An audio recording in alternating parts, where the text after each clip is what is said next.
Chapter 7. Now concerning the things about which you wrote, it is good for a man not to touch a woman, but because of sexual immoralities, each man is to have his own wife, and each woman to have her own husband. The husband must fulfill his duty to his wife, and likewise the wife also to her husband.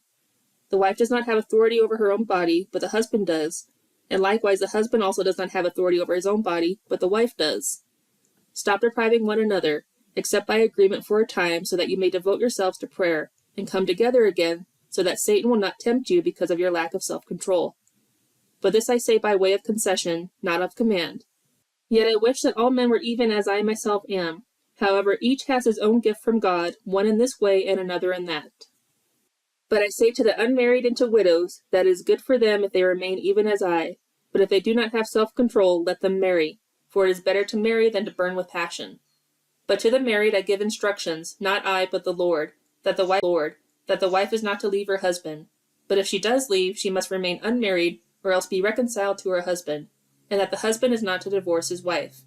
But to the rest I say, not the Lord, that if any brother has an unbelieving wife, and she consents to live with him, he must not divorce her. And if any woman has an unbelieving husband, and he consents to live with her, she must not divorce her husband. For the unbelieving husband is sanctified through his wife, and the unbelieving wife is sanctified through her believing husband. For otherwise your children are unclean, but now they are holy. Yet if the unbelieving one is leaving, let him leave. The brother or the sister is not under bondage in such cases, but God has called us in peace.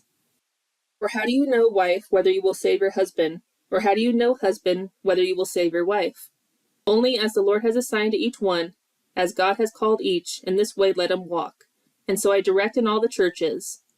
Was any man called when he was already circumcised? He is not to become uncircumcised. Has anyone been called in uncircumcision? He is not to be circumcised.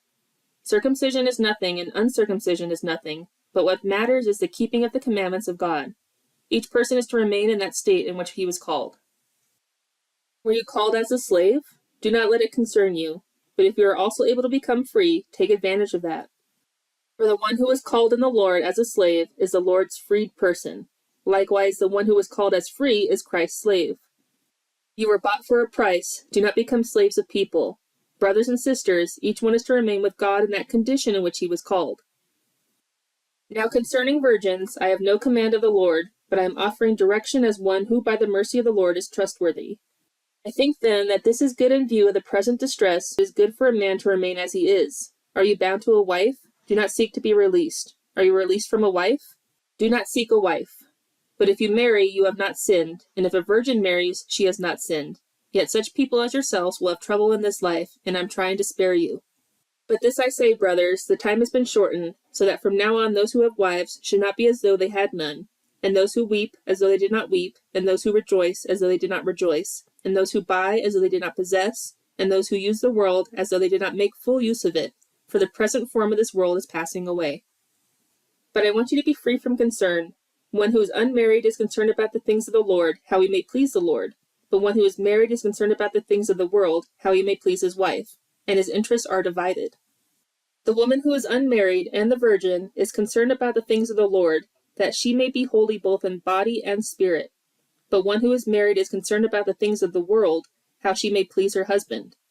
I say this for your own benefit, not to put a restraint on you, but to promote what is appropriate and to secure undistracted devotion to the Lord. But if anyone thinks that he is acting dishonorably toward his virgin, if she is past her youth and it ought to be so, let him do what he wishes. He is not sinning. Let them marry. Let the one who stands firm in his heart, if he is not under constraint, but has authority over his own will, and has decided this in his own heart, to keep his own virgin, he will do well. So then both the one who gives his own virgin in marriage does well, and the one who does not give her in marriage will do better. A wife is bound as long as her husband lives, but if her husband dies, she is free to be married to whom she wishes, only in the Lord. But in my opinion, she is happier if she remains as she is, and I think that I also have the Spirit of God.